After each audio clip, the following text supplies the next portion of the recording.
Yeah, we should probably get right into the Charlie Sheen thing. Oh, God. Charlie Sheen, CBS shuts down production of 2.5 Men. That means the show's over. He's a hero. He is a hero. Is he a hero? Some people think he's a hero. He is amazing. I find him amazing. Yeah, why? Because he so doesn't give a shit anymore. Well, he has so much fucking money, so... Yeah, the cash, the whores. I think the guy is a hero, meaning a guy in general. Yeah. If you have no money and you do that. Oh, okay. And you just throw everything away to just... He has nothing to lose. His life.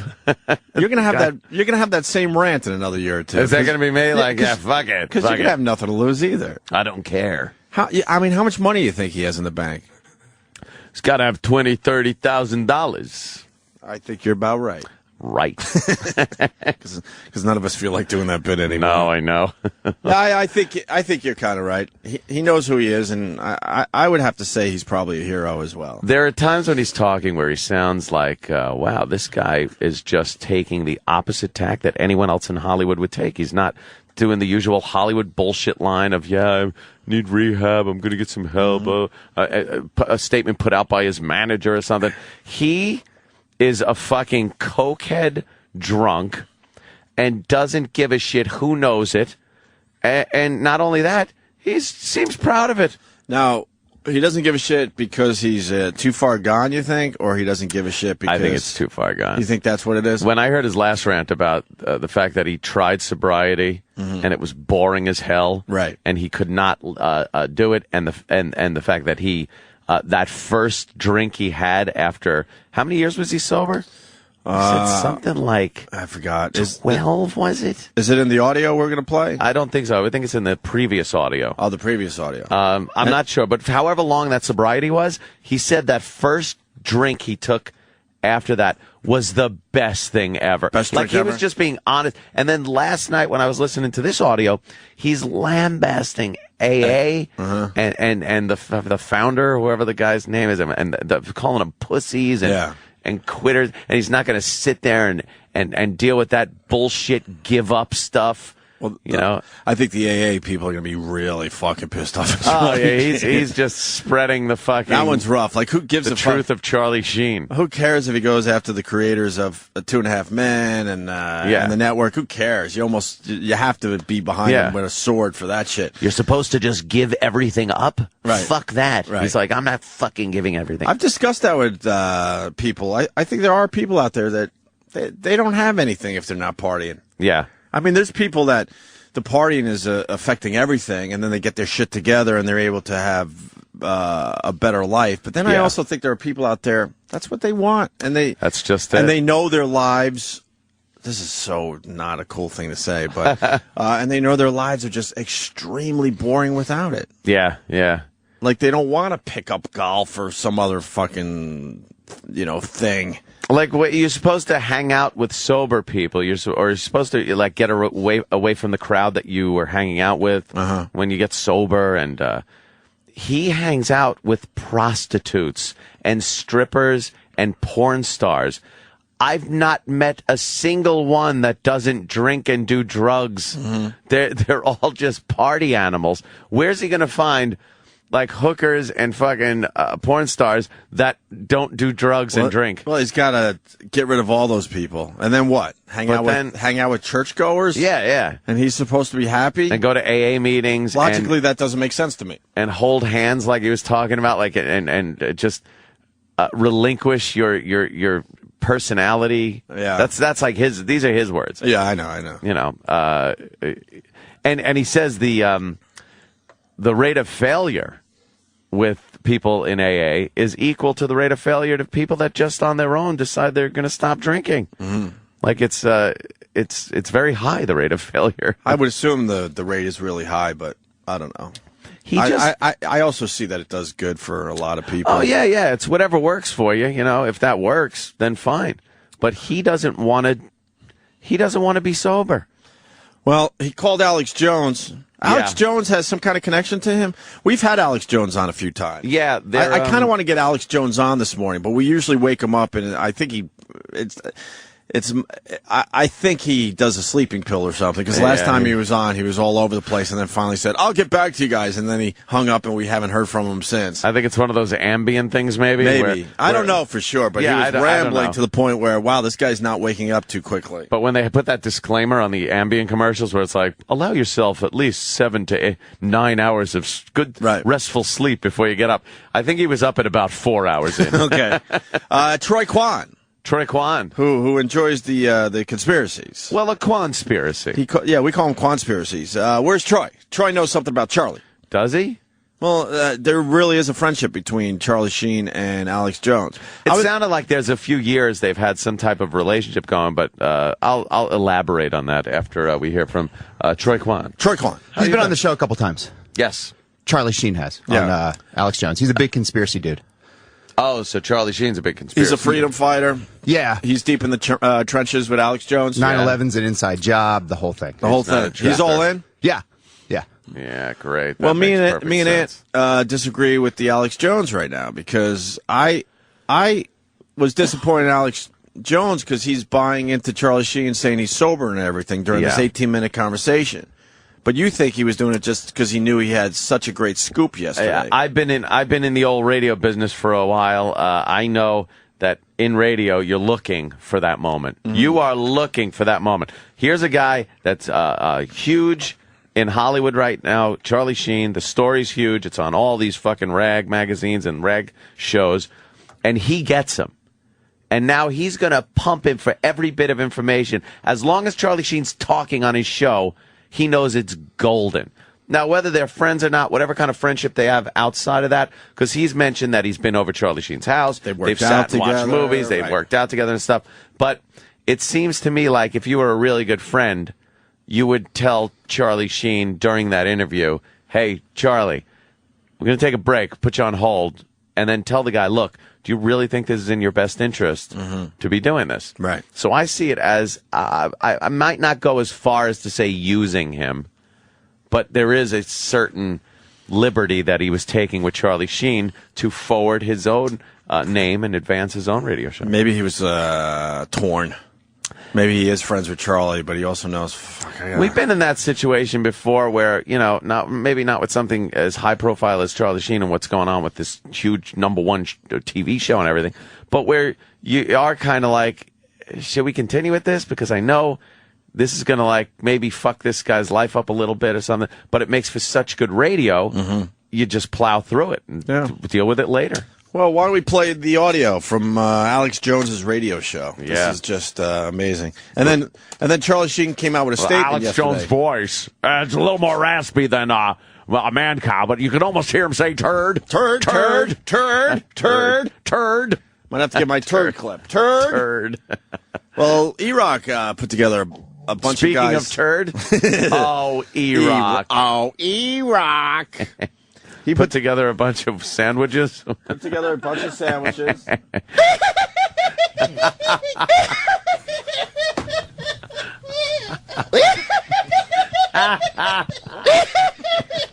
fantastic. What a great clip. I hit that by accident, but man. Rolling laughing clip. I got to remember where that is. It's fucking great. We're going to use that one. E-Rock put together something a while ago where it's all the radio guys that sound alike.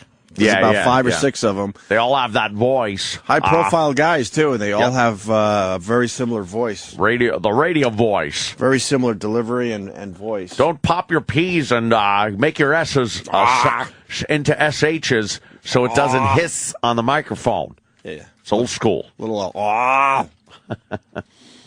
Charlie talks about how awesome he is.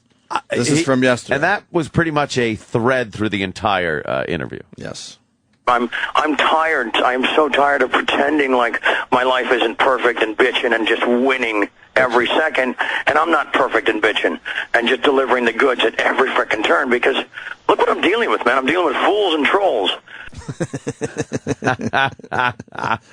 Fools and trolls that are shoveling money into your bank account. Is he doing this speech from our brains?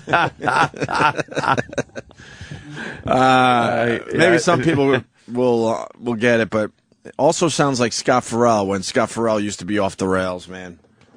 Yeah, well, not the voice so much. Not the voice so much. Not as but the rhythm of it and Hey, and some of the phrases and words that Charlie's using is very, very Scott Farrell-ish. He's not bitching all the time. You know, dealing with soft targets, and it's just, you know, it's just strafing runs in my underwear before my first cup of coffee because I don't have time for these clowns. He uses a lot of military analogies to kind of put himself out there and sell himself. I got to go back. How do you go on a strafing run before you have in your underwear? In your underwear. What could possibly be going on as you're waking up? He's wiping people out. Or in his case, he never went to bed, so yeah. I guess it makes sense. Before the first cup of coffee, he's wiping people out. He's strafing in his underwear. It's just strafing runs in my underwear before my first cup of coffee because I don't have time for these clowns. I don't have time for their judgment and their stupidity, and, you know, they lay down with their ugly wives in front of their ugly children and just look at their loser lives, and then they look at me and they say, I can't process it. Well, no, and you never will. Stop trying. Just sit back and enjoy the show. Wow. Come on. Can we get that on a T-shirt? With their ugly wives and ugly children. I know it would be a little wordy on a T-shirt, but who doesn't want to walk around with that on their chest? And he's like, yeah, he's... the only reason he's getting all this press is because he's partying like a motherfucker. He's fucking prostitutes and fucking strippers and porn stars and his wife, apparently. Right. There's just... and most people, their lives are kind of sucky. Drive in, drive out. So you look at Charlie Sheen, and how could he not deny that? It looks like a great life on the surface. You can't process it. Right. So he's saying if you criticize it, you just can't process this. What is he supposed to do? Get rid of the hookers, the party, the party that's around him constantly? Who gives a fuck that he's not going to make it to that famous age of 74, 75, 76? He's living right now. He might drop dead a lot sooner than he would have, but you know what? The guy's living the life, and he doesn't sound like he's got any regrets right now. No, none. You know? Wow, I am speechless. Later we're going to get into Apocalypse Now, but what comes to mind is when we were there a few weeks ago watching it in your home theater, when Colonel Kurtz is saying you can kill me, but you have the right to kill me, but you do not have the right to judge me. Boom. That's the whole movie. That's life. That's life. There's nobility in that. See, this is where I get confused with Alex Jones. So he's at his house a couple weeks ago. They're watching Apocalypse in his theater. That was some prime time partying for Charlie Sheen. So, yeah. So Alex knows a lot. Yeah. What was Charlie doing that day when you guys were hanging out watching Apocalypse Now? If they're watching Apocalypse in the theater and they're like getting deep into the quotes, Kurtz's quotes and shit like that, you don't do that without some type of fucking drugs, something, or alcohol or something to just really make it like, man, you know, right. what Kurtz was saying is, you know, this is bogus. You could judge me. You can kill me, but you can't judge me. Because if you judge me, that's just bogus. And then we'll be bogus too. Fucking Jeff Spicoli Sheen. That's just the beginning. Charlie talks about the 2.5 Men people. It's obviously, the guys that have filled his bank account. Oh, with huge money. With huge money. Who created 2.5 Men? Did they just kind of hire Charlie, or was this his project? Does anyone know? I don't think it was. I think they hired him. It was doing very well. He's got to be grateful to a point if that's the case. No, I think he's just like, unless he created the whole thing, brought it to CBS. It's like, my greatness is what makes this show great. Greatness, bitchin', greatness. Greatness. That's him. It's obviously going to be, if they ever bring it back, closer to 3 men at this point. How old is that kid? He's pretty fucking old. Not even 2.5 men. It's three men. It's 3 grown men, right? 3 grown men. I think the show is done. Done. You think that's it? I think they can't just say the show's done. You think they try to recast? Well, they're gonna probably sit there and maybe recast. Darren Stevens or totally new character? Totally new character. Yeah, you don't bring in a Dick York. No, you go new character. You bring in some long lost uncle or something, because that kid who's now 30 needs like a parental figure in his life. I say you just get Emilio Estevez, you throw him in there, and say it's the other brother that they never talked about. There you go. Yeah, that's what Hollywood does. Of course, they make I wouldn't up be surprised. Stories. Be creative. I Write bet you something. that they want to sit it out, see if Charlie makes the miraculous comeback. Right. As far as the partying goes. Yeah. If that doesn't happen, then they start thinking, well, can we keep this going for a year or two? How do we do it? With somebody else? John Cryer is certainly not going to get the job done by himself, right? No, I'm so surprised he's been on a hit show this long. Yeah. That guy has been just one of those. He was toast when we met him. Do you remember when we met him in the dumb museum? And no one cared about him? Oh, right. Yeah, yeah. And we're all thinking, holy shit, there's the Pretty in Pink guy. What has he done lately? Is he the Pretty in Pink guy? Isn't that he? what he was in? Yeah. I couldn't even. Yeah. Wasn't I he remember. Ducky? Yeah, that's it. You remember the museum? It was the same museum that Dice? Is that the car museum? Or yeah, the car museum where Biggie was shot. Right. We did a broadcast from that museum. And John Cryer wasn't one of the people that we were all interviewing. He was just in there? He went there to hang out, hoping someone was going to interview him. I remember this like it was yesterday. And I'm thinking, that's Ducky. What is he up to lately? What a comeback. And then a few more years go by, obviously. And then finally he gets this fucking hit show. And he's one of the biggest TV stars right now. And he's but he was dead in the water. And he's at the mercy of a lunatic. Yes. Holy shit. It's like, you cut me some slack, motherfucker. Yeah, but he banked his money, too. He's fine. Yeah. He's fine. But this is what Charlie has to say about the 2.5 Men people. But you're ready to go back to work right now. Well, yeah, but Alex, I got to tell you, man, and you know, I'm tired of being told, like, oh, you can't talk about that, you can't talk about that. Bull, S-H-I-T. Let me just say this, that it's nothing this side of deplorable that a certain Chaim Levine, yeah, that's Chuck's real name, mistook this rock star for his own selfish exit strategy, bro. Check it, Alex. I embarrassed him in front of his children and the world by healing at a pace that his unevolved mind cannot process. Healing at Okay, last I checked, Chaim, I've spent, I think, close to the last decade, I don't know, effortlessly and magically converting your tin cans into pure gold. And the gratitude I get is this charlatan chose not to do his job, which is to write. Clearly someone who believes he is above the law. Well, you've been warned, dude. Bring it. Bring it. You've been warned, dude. Bring it. See, there's a Scott Farrell. Yeah. He, wow. So he's saying, yeah, Chaim, your real name. Oh my God. Charlie Sheen is saying his greatness turned the tin made cans. the show into gold. Yeah. Right. And, the gratitude, he gets no gratitude. He healed at a rate that is inconceivable for anybody to notice. Right. Meaning he healed within a week. I think. Yeah, he's fine. He don't Maybe need two. rehab. He don't need AA. He doesn't need anything. He just he healed. He healed, all right. Let's say hi to Chip in Ohio. Chip. What's that? This is Martin Sheen. You never judge a man's success by the size of his wallet.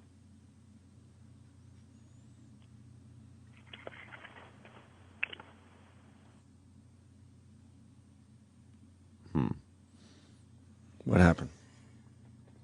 I don't know. I wish I had that Men in Black thing, though. So Charlie continues on the Alex Jones radio show, a guy we've had on the show. You think we get Alex? He's Not right now. He's basking in his spotlight. Well, we don't want to share it. Yeah, but that's what you do. You do interviews. So we want an interview with Alex Jones today. I want another I want to ask radio him a few show. questions about this appearance by Charlie Sheen. I'd love to, but Charlie talks about his new gnarly tattoo. yeah. What's your favorite part so far? Well, favorite part is to come. It's that one you were talking about at the end. Okay. Of it, Yeah, that was my favorite too. You know, I'm an F-18, bro, and I will destroy you in the air.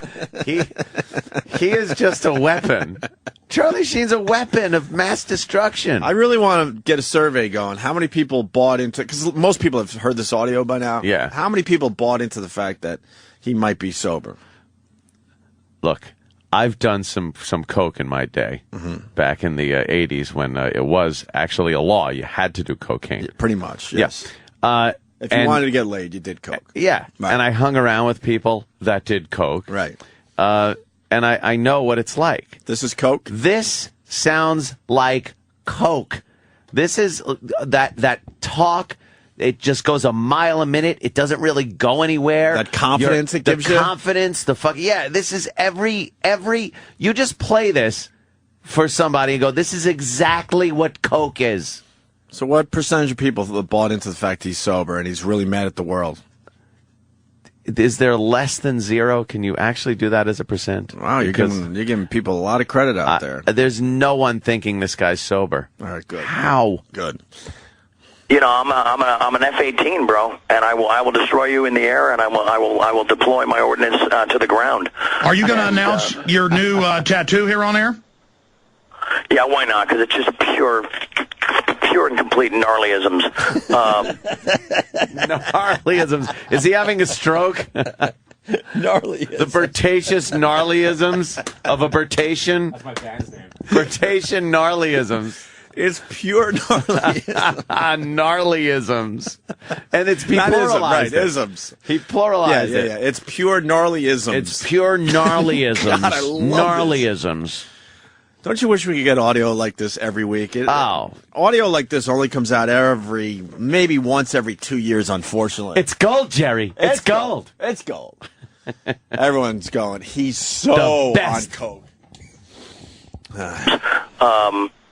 Yeah, I sat with two, coincidence, F-18 Top Gun radical fire napalm dropping pilots in my movie theater watching the attack sequence, the chopper attack sequence on the beachhead to go surfing because they wanted to, and those people were in their way. And I was getting a tattoo during the death from above, and it was it's the banner from the death card that Kilgore is throwing on his victims. But there's also falling from it is the apple from the giving tree. There's my life. Deal with it. Oh wait, can't process it. Losers, winning. Bye-bye. Can't process it. Losers, winning. Goodbye. Where does this rate with the Mel Gibson audio? It's a different. I know it's different area, a different category. Like if there are award shows, because we were for fucked up phone conversations, right, they'd be in different categories. They wouldn't be competing against each other. But they both would take away the statuette. The Mel Gibson probably more shocking because you didn't expect it from Mel, even though he had hints that he was a lunatic, and it was against leading up to woman. It was very nasty. Right. This is, but to hear finally Charlie possibly, you got to say for radio, possibly drugged up out of his fucking skull. Do you know how low you'd be on the totem pole of lawsuits with Charlie Sheen if you actually just came out and said he was doing coke? No. This sounds like a guy that is rip-roaring, fucking just spaced. Oh yeah, on something, and coke. It's got that cadence. It's got that the jaw. You can almost hear the tightening of the jaw. Just you can't throw enough words out about how great you are. And he seems to like Apocalypse Now, huh? Holy shit! He's watching it with fucking Alex. He's watching it with pilots. Well, he's watching it with the tattoo guy. That's not how he described it. It's rip roaring Top Gun, fucking fighting, freedom. Kill motherfuckers, whatever he said. Amazing. Right.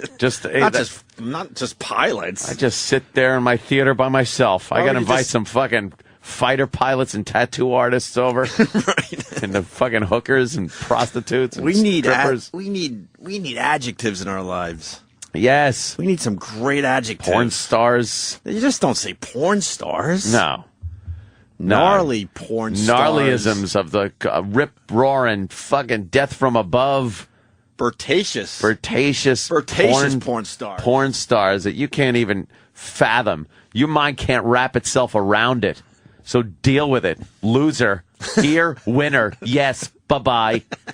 I hear that last quote again. He is the greatest. Also, falling from it is the apple from the giving tree. There's my life. Deal with it. Oh wait, can't process it. Losers, winning. Bye-bye. Can't process. That's now my new favorite quote from the whole piece. He's so profound in his speaking and his life that no one could really wrap it. It would be as if God himself presented himself to you. You can't process that. So now you got to think acid. You kind of think some type of hallucinogen, cocktail. Maybe mushrooms. Shrooming up a little bit. Give you that abstract thing. Right. But he's talking at a level that people can't understand. He's on his own level there. There's God.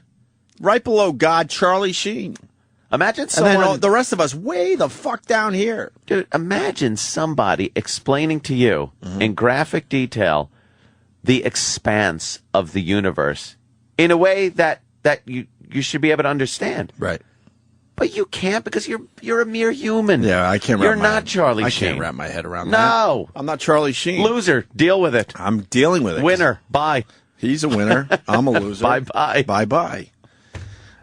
Charlie talks about Major League 3. He's all over the place. This is kind of embarrassing to go from 2.5 Men, and now this might be Major League. This might 3. be the only thing he has after 2.5 Men. Move on from Back Charlie. to the well. Oh, look, Working for the Weekend is being played on the local news. Yeah. Everybody. The Weekend! Yeah. Siemens answers America's...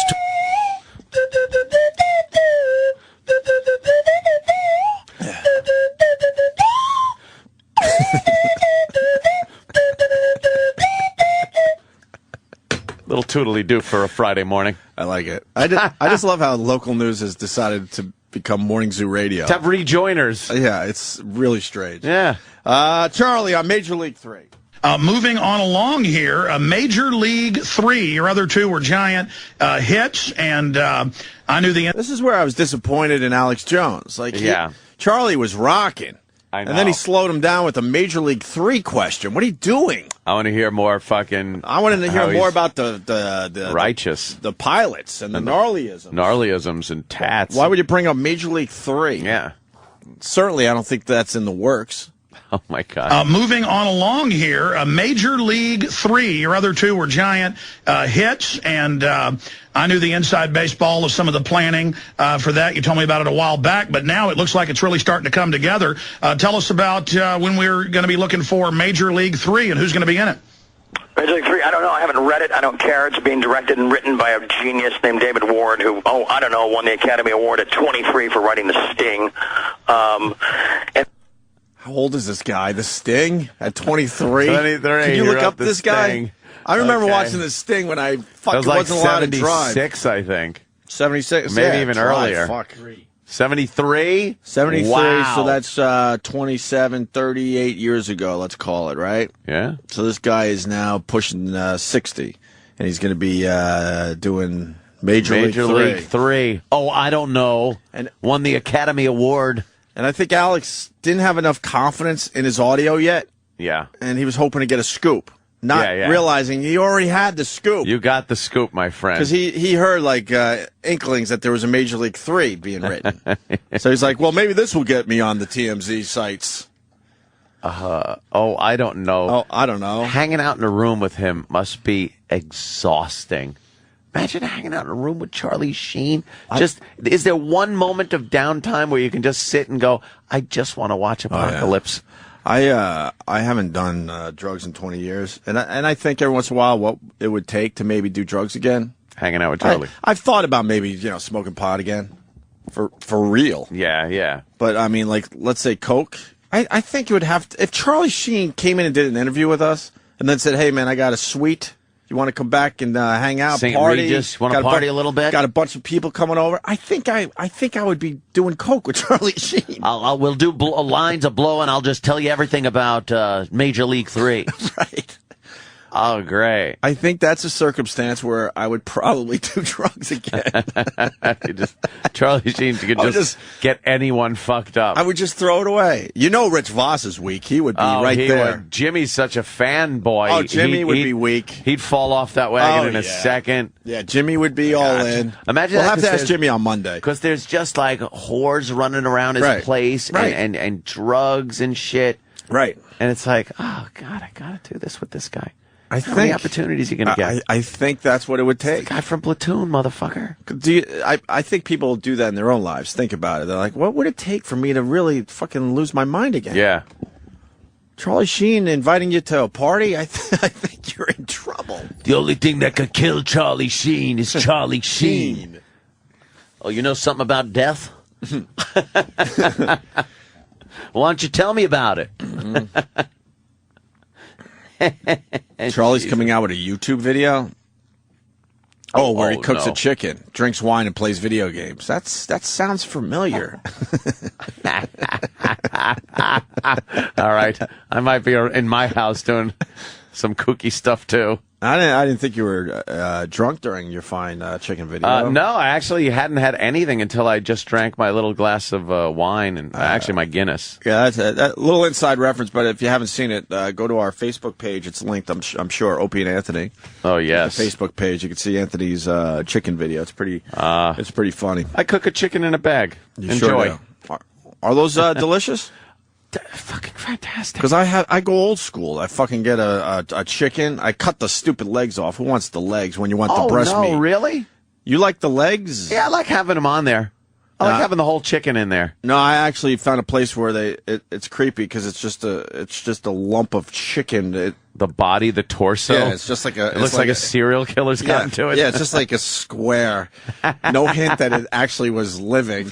Because I don't like the legs, and I get more breast meat. Well, I get also the Purdue roaster breast. It's just a fucking giant chicken breast. Yeah, that's what that is they just cut all the legs off. But there's no spine in it or anything either. Oh, really? Yeah, they just take the fucking out. Breast. Yeah, it's amazing. How the fuck they do that? I don't know. It's amazing, like fucking Predator. No, They just lean over it and rip it out of his back and go.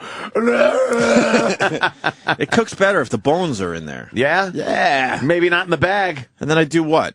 Hour and a half at $3.75, I think. But now with this bag shit, what do you do? Dude, I go for... Because you didn't really explain it in the video. I watched the video because I really thought I was going to learn about chicken in a bag. Cooking ain't much of this cooking video. I was video, really mad. I'm like, oh, good. I get to see my pal, and then I get to learn about the chicken in the bag. Anyone that thinks I actually made a cooking video, you're insane. You think Charlie Sheen was fucking sober, too. Not going to lie to you. It was false advertising. Yeah, it was false advertising. I'm a little bummed that I didn't learn about cooking a chicken in a bag. Yeah, there's a lot of other stuff going on in there. Little cooking. Very little cooking going on. But what? You just throw it in the oven? The spices already involved? Everything's in there. It's all spiced and marinating and shit like that. And then you throw it in the bag. Purdue? You cut a little slit in the top of the bag. In about an hour and a half. Right. You open that fucking thing up. It is the most tender, juicy fucking chicken. Wow. I'm stunned. Wow. It is crazy. What about the skin? This was a skinless. And really? It was still fucking amazing. Skinless with all the spices? With all the spices, and it was so fucking good. It's like I'm doing a commercial for that goddamn Purdue. Yeah. But it was amazing. You know what I realized for the first time? And you could get, by the way, a full chicken in there, too. Yeah, I'm definitely going to try maybe this weekend. Maybe it'll be my Oscar dinner. Yeah, I'll have one of these right before the Oscars. Yeah. You know when you eat like a dozen chicken wings? Yeah. That's 6 chickens. Yeah, you never realize. Have you ever really done the math? Because you don't really think about this shit. When I order chicken wings, I'm thinking, oh, this poor chicken. No. No, it's 6 chickens per dozen wings. And a lot of times I know they're using the rest of the fucking chicken, but still, you're like, holy shit!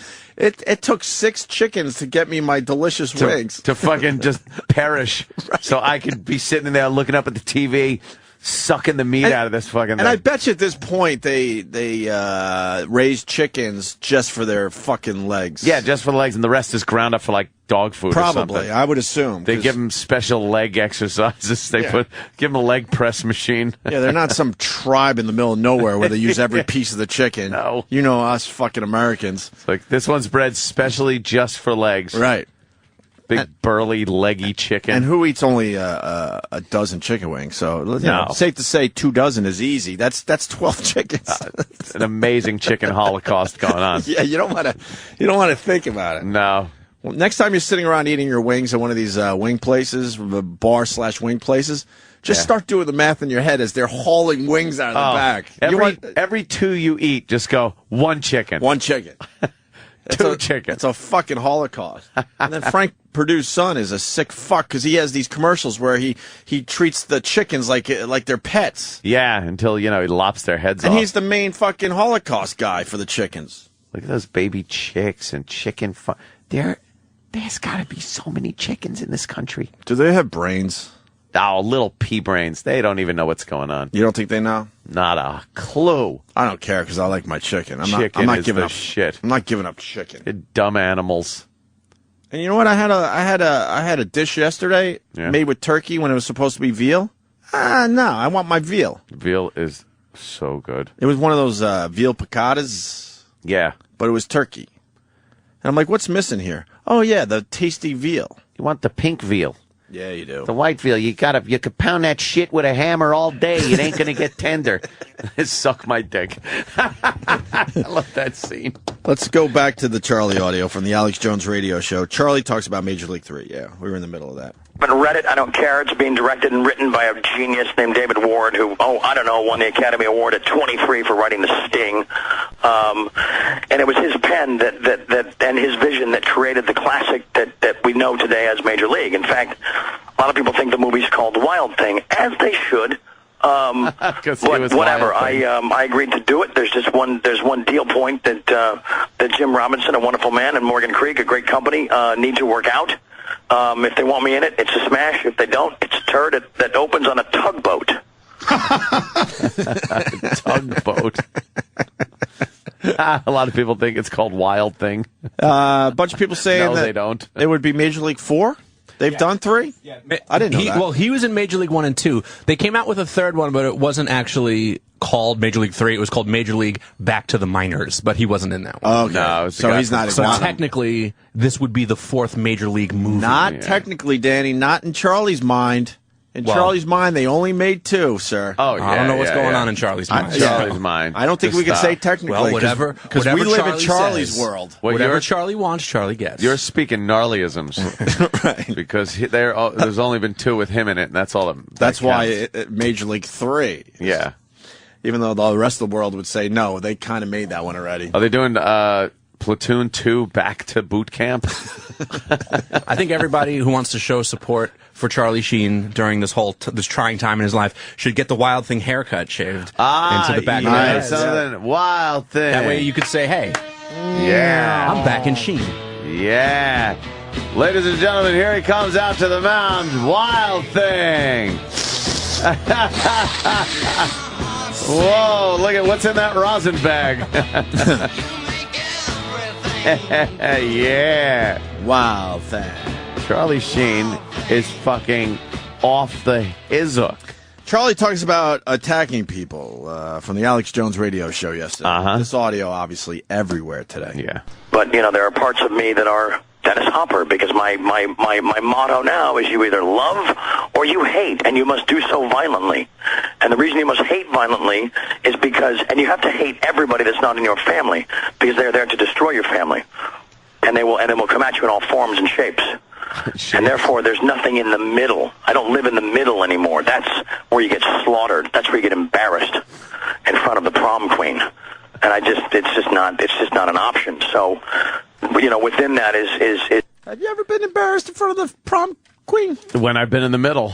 In the middle? Yeah. You don't want to be in the middle. You got to hate these people violently. I wasn't lucky enough to even know the prom queen to be embarrassed in front of her. Prom queen? I don't know what he's talking about. You can't follow this? I don't know what Charlie's talking about. I can't wrap my mind around it. I lose. He wins. Bye-bye. And it's just not an option. So, within that is tremendous focus and tremendous clarity and tremendous peace, because you have absolute and total resolve about your decisions. If you love with violence and you hate with violence, there's nothing that can be questioned. And people say, you're going to work through your resentments. Yeah, no, I'm going to hang on to them, and they're going to fuel my attack. And they're going to fuel the battle cry of my deadly and dangerous secret and silent soldiers, because they're all around you. What? Anyway, thought you were just messing with one dude. Sorry. Winning. He's crazy. I love this guy. He's very sure of what he's saying. Oh, God. He's very sure of himself. He's speaking like he's just, like he's up in giving a speech, and everybody's like, yeah. Right. Meanwhile, you're listening to this going, what the fuck is Charlie saying? What is his family saying about this? I think they initially came out with a statement that they hoped, he would get help, and he's been struggling for years, and blah, blah. But now they're just mum's the word. They're like, whatever. Even Martin Sheen's just stopped. Right. That's it. Almost done here. Charlie goes in on AA. What does that mean, Charlie? He goes. He starts. Yeah, he goes bashing at. AA, Right. You wanted to talk about AA because, when I was at your house, I said, man, great job being completely sober and, how important it was. But I can't use the word sober because that's a term from those people, and I have cleansed myself. I closed my eyes, and then it's a nanosecond I cured myself from the... Come on. Turd. You haven't in a nanosecond. Nanosecond. Wow. And he can't use the word sober because it's not sober. Right. I have cleansed myself. I closed my eyes, and then it's a nanosecond I cured myself from this ridiculous model of disease and addiction and obsession. It's just the work of sissies. The only thing I'm addicted to right now is winning. This bootleg cult, arrogantly referred to as Alcoholics Anonymous, Alex, supports a 5% success rate. My success rate is 100%. Do the math. Do the math. His success rate is 100%. In a nanosecond. In a nanosecond, he cures himself. He is so awesome. What is the success rate of AA? I think it is around 5%. No, I think it has to be higher than that. I think it's pretty low. Yeah. Yeah. Danny's looking it up. Maybe maybe the first time. I'm going to guess it's closer to 10. I'm going to go 10. Really? Yeah. But then depending on what? Rate of recovery is around 3 to 5%. Wow, you nailed it, man. Holy shit. Really? Yeah, it's that's a rough one. Yeah. What about the people that stay sober for like 10 years? That number's a lot higher. And then they say, maybe. Survey after 12 years. Wow. I'm not sure. Well, that fucking sucks. That just, yeah. And Charlie Sheen ain't fucking falling for that. I think it's tough because it's around you. It's everywhere. He's 100% though, dude. He's 100%. He's 100%. Well, he cures himself in a nanosecond. Nanosecond. Just closes his eyes. He cleansed his whole fucking being. Up, and guess what? He's cured. He's cured. Take, for instance, its founder, a desperate and, broken down plagiarist, stayed high on acid until the day he died. I can't seem to find that chapter in his silly book of lies. And then, Alex, try to get your mind around this as a fellow warrior deep in the trenches. Their entire manifesto is built upon complete and total surrender, or the concept of complete and total surrender. They urge you to put down your sword and come join the winners. In 22 years, the only winners I could locate in their toothless warren were either driving a convertible van or living like trolls under some abandoned bridge.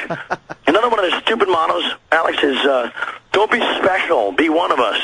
Newsflash, I am special, and I will never be one of you. There it is. You sound like Thomas Jefferson. Well, I'm not Thomas Jefferson. He was a pussy. That's the T-shirt. Thomas Jefferson was a pussy. That's the T-shirt. That's it. That we all Sheen's need. Thomas Jefferson. How do we start was a printing pussy. those immediately? Throw a little O&A logo on it. This guy said by gold. Charlie Sheen. Yes. We're going to make a fortune off the Thomas Jefferson is a pussy T-shirts. Coming soon to the Opie. A pussy. That statement right there is going to piss off a lot of fucking people. Why? The AA people are not going to forget that. No, the AA people are just going to... Well, they're probably going to say he needs help. They're intense. But I bet they say they're something intense. like he needs help, and yeah, we hope the best for him. But they're going to take the high road. Not all of them. Not all of them. No. Not some of the toothless trolls that live under the bridges. No, that's going to come back to haunt him. It's mark my word on that one. It really is. He is awesome. He is awesome. I can't. His gnarlyisms. Yeah, I don't have a problem with any of this. No, it makes for great radio. Here's a guy living his life. The guy. Who cares? Who cares? And he knows who he is. I guess I don't know. Grabbing the bull by the balls. Charlie is a winner. One more clip here, and then we got a bonus clip that we weren't going to play, but then me and Ant both decided it was our favorite clip. Yes. Debate me on AA right now. I have a disease? Bullshit. I cured it with my brain, with my mind. I'm cured. I'm done. Well, we all have to sit in here and touch ourselves and frown. Well, you don't look like you're having a lot of fun. I'm going to hang out with these two smoking hotties and fly privately around the world. It might be lonely up here, but I sure like the view, Alex. Come on. Well, not everyone can hang out with banging bitches. That's what he's talking about. And flying in a private jet. That's exactly what he's saying. That's what makes it tougher to get sober. But that's exactly what Because he's logically, saying. that doesn't make sense to give all that up. But he can do it because he's awesome. Right. So he's the one that could do that, cure himself in a nanosecond, winging with smoking babes. Right. All over the place, private jets. He's Superman. We're designing our Thomas Jefferson is a pussy t-shirt. Look at this. Yeah, come on. We're doing it right now on the fly. Of course. That is so fucking good. Oh, the computer is always giving... They're calling it a radio rant. I would love to know what the... Well, let's see. Al Pacino in Scarface, literally, like you need the bad man to feel good about yourself. That's the theme I think he was going with. Anyway, his boss, the people he works for, CBS, they are shutting down his show for the rest of the season, 2.5 Men. A big rally expected in New Jersey. You know what, though? If they shut that shit down... You know what? And then start it up again... the ratings will be huge. Of course, but he's crossed the line as far as they're concerned, not how we're concerned. But the cha-ching factor. I know the amount of money they're going to lose shutting down that show. But the amount of money they make when they come back, who isn't watching the premiere episode? But how do they come back with him now? They just put him back. You think? Again? The guy. I think he's gone too far in their eyes now. But here's the deal.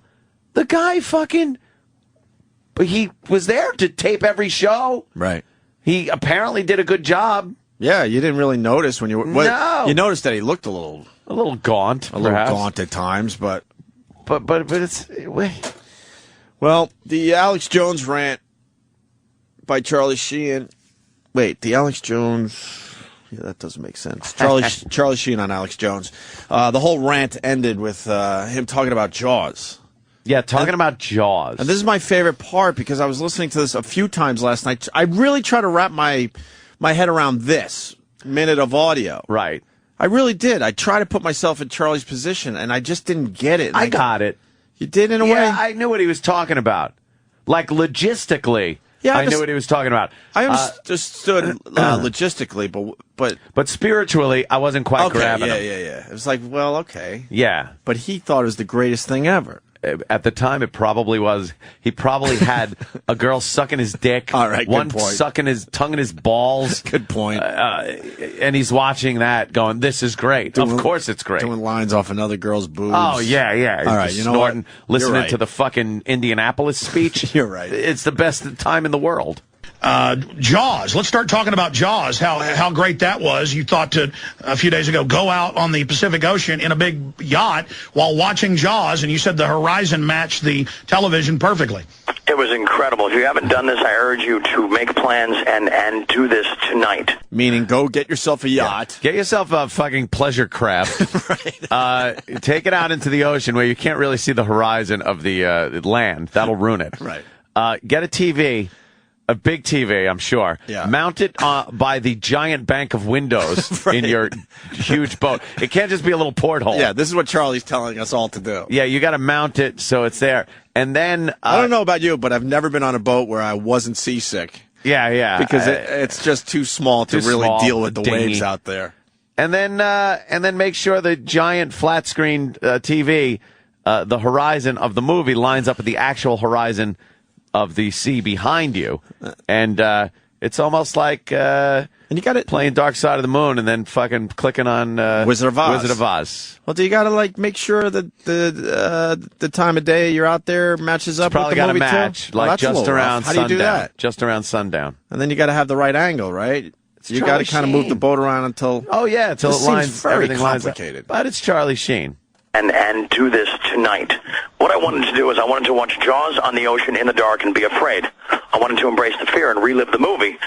What I didn't count on was it basically turned into Star Tours. It turned into 4D because there were moments during the Indianapolis speech, which is about looking fear right down the barrel, which nobody understands anymore, where their horizon matched ours. We were basically in the Orca listening to the speech. This is me not on drugs, bro. As I said, the first one's free, the next one goes in your mouth. So it was an incredible experience, and I felt you know, I of course took full credit, but I had no idea that the fourth dimensional aspect of it would occur, and it occurred in such a magical sense that we all just sat there in awe and with our jaws open. See, he lost me. He kind of lost me. I get it logistically. Right. I get the setup. I get mechanically how this works. Right. But the thought that he was in awe and this fourth dimension, that I wasn't quite getting. No. Good job, Pete in Jersey. Charlie's the new Jan Michael Vincent. Oh, wow. Remember when Jan Michael Vincent started losing his mind? When he lost his shit. He had some good shit that came out. Yep. So that audio made the rounds. Congratulations to Alex Jones, a fellow broadcaster that certainly has been on our show a few times. What a scoop. It's a big scoop for him. And within hours, CBS said, fuck that, we're shutting down 2.5 Men. They shut down production for the season, citing Charlie Sheen's conduct. Yeah. They finally had it.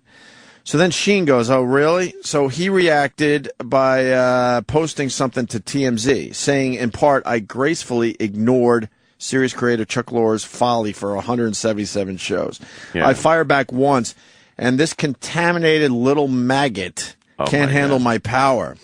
I urge all my beautiful and loyal fans who embrace this show, to walk with me side by side as we march up the steps of justice to right this unconscionable wrong. Okay, yeah, this unconscionable wrong. What the fuck is he saying? Walking side by side up the justice? It was great. I had a stripper. She was treating my dick like the shark treated the Kittner boy. Right. It was the fourth dimension.